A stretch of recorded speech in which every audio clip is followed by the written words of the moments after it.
कसा ठेवावा चांगल्या पद्धतीने ते सांगितलं सरांनी सांगितलं. की युनिटी, रिस्पॉन्सिबिलिटी आणि सोवेर्निटी हे खरंच म्हणजे विचार करण्यालायक आहे. एक तर आम्हाला मोटिवेशन मिळालं की आम्हाला काय करायचं आहे, पूर्ण क्लिअर झाला आम्हाला आयडिया की देशाला घेऊन काय पॉईंट ऑफ व्ह्यू राहायला पाहिजे आम्हाला. कि हम सब ने एकजुट रहना है, जो आज सर ने सिखाया आणि उसी पे काम करना. आणि वन नेशन आपलं हे सगळ्यात मोठं मोटिव्ह राहिलं पाहिजे.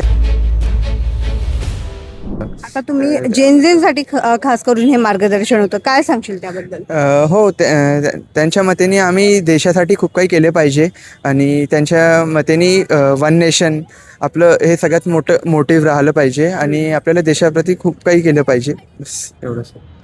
तो स्कूल के बाद ये बहुत पहली बार था कि हम किसी फ्लैग होस्टिंग के लिए जा रहे हैं. सो हमारे लिए बहुत अच्छा एक्सपीरियंस था, बहुत ज़्यादा मेमोरेबल एक्सपीरियंस था, क्योंकि पहली बार नागपुर में सारे कॉलेजेस के बच्चे एक शेड के नीचे साथ में फ्लैग होस्ट कर रहे हैं, नेशनल एंथम बोल रहे हैं, जो बहुत बड़ी बात है. उसको छोड़ के भी मोहन भागवत जी ने आज हमें बहुत सारी चीज़ें बताई. उसमें से सबसे बड़ी चीज़ ये थी कि हम सब आने वाले देश का जनरेशन है, हम फ्यूचर है हमारे देश का. सो हम अगर अच्छे से रहेंगे तो हम आने वाले फ्यूचर को अच्छी बातें सिखा पाएंगे. सो यहाँ से बस एक ही चीज़ कहना चाहूँगा कि हम सब ने एकजुट रहना है, जो आज सर ने सिखाया आणि उसी पे काम करना. आज जे मोहनजी भागवतांनी जे युवांसाठी सांगितलं आहे, जसं की ही युवा पिढी पण 30 वर्षानंतर जुनी पिढी होईल, त्याच हिशोबाने या युवा पिढीने समोरच्या युवा पिढीसाठी काम करावे आणि देशासाठी एक संस्कृत एक स्थान ठेवावा आणि भारत देशाला एक राज्यगुरू किंवा एक देशगुरू म्हणून स्थापन करावं.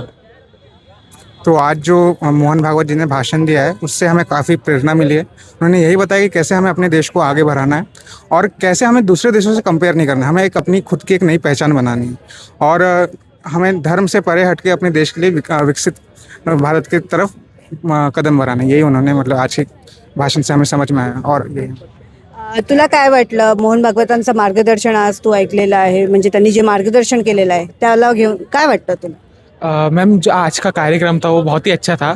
जो आरएसएस के लीडर मोहन भागवत जी हमारे साथ आए थे और उन्होंने जो हमको एक ऋग्वेद का एक मंत्र बताया, जिसमें उन्होंने कहा कि विचार लोगों के सेम हो सकते हैं, मंत्र लोगों का सेम हो सकता है और सोच भी लोगों की सेम हो सकती है, पर बुद्धि और मंत्र से जो मिलके जो चित्त बनता है वो सबका अलग अलग होता है. तो उनकी ये बात मुझे बहुत अच्छी लगी और उन्होंने जो प्रेरणादायी काम हम लोग के लिए किया, हमको जो उत्साहित किया, वो सराहनीय है और ये मुझे अटेंड करके बहुत अच्छा लगा. सो आज मोहन भागवत जी ने जो बताया है उसमें अपनी युवा पीढ़ी को आगे बढ़ाने के लिए उन्होंने कहा है अपनी युवा पीढ़ी अपने देश के आगे बढ़ाए, अपने दूसरे देश से कंपेयर करने की जगह अपने देश को आगे कुछ अच्छा करे, अपने देश को कुछ बड़े स्तर पर लाए, ऐसा उन्होंने समजाया आज के बाद. आज मोहनजी भागवत यांचं मार्गदर्शन आज खूपच मोठा होता. मी पहिल्यांदा आज यांचं ऐकलेलं आहे. मोहनजी भागवत यांचा मला आज एक मुद्दा खूप जास्त आवडला की 30 वर्षानंतर जे आता जे कंटेम्पररी जनजी आहे ते पुढच्या 30 वर्षानंतर पण त्यांचा रोल का राहील, कारण की जे आपण आता विचार करतो कंटेम्पररीमध्ये ते पण आता जे काय विचार करते आपल्याला ते पण असं अडॅप्टिबिलिटी घ्यावं लागेल. तर तो जो मार्गदर्शन होता जे मोहनजी भागवतने दिलं होतं, आज प्रत्येकी त्यांचा निरंतर आपण मार्गदर्शन घेतलं पाहिजे असं मला आवडलं त्यांचं. म्हणजे आजचं जे मार्गदर्शन होतं ते तुला आवडलेलं? हो, खूप जास्त. मोहन भागवतांनी आज जेनझींना मार्गदर्शन केलेलं आहे. स्वातंत्र्य दिवस आहे आज आणि तुम्ही इथे मार्गदर्शन तुम्ही ऐकलेलं आहे, काय वाटलं आज?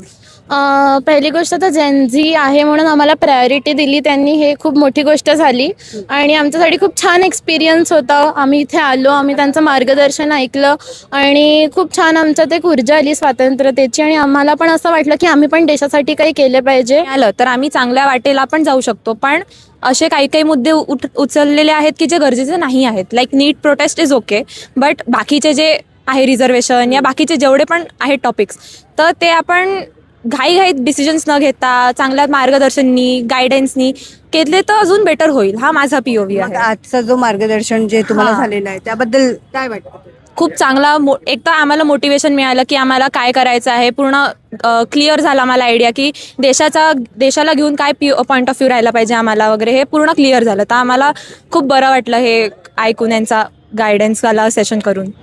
तर मेन म्हणजे जे मला चांगलं वाटलं की जे भागवतजी आहे त्यांना मला लाईव्ह असं ऐकण्याचं म्हणजे हे मौका मिळाला. कारण आजपर्यंत मी त्यांना टी व्ही किंवा मोबाईलवरच बघितलं होतं आणि त्यांचं जी एक गोष्ट मी ऐकली की युनिटी, रिस्पॉन्सिबिलिटी आणि सोवेर्निटी हे खरंच म्हणजे विचार करण्यालायक आहे आणि याचे डिफरंट लोकांची पर्स्पेक्टिव्स पण असू शकतात आणि म्हणजे बरं वाटलं, चांगलं वाटलं त्यांना असं ऐकलं तर. तर आपण बघितलं युवकांनी आपल्या प्रतिक्रिया दिलेल्या आहेत. मोहन भागवत यांनी जे मार्गदर्शन आज स्वातंत्र्य दिनाच्या पार्श्वभूमीवर जेनझींना केलेलं आहे आणि कुठेतरी एक प्रेरणा, एक मोटिवेशन या मार्गदर्शनातून मिळालेली आहे असं या युवकांनी आपल्याला सांगितलेलं आहे. क्षितिजा देशमुख, लोकमत.com, नागपूर.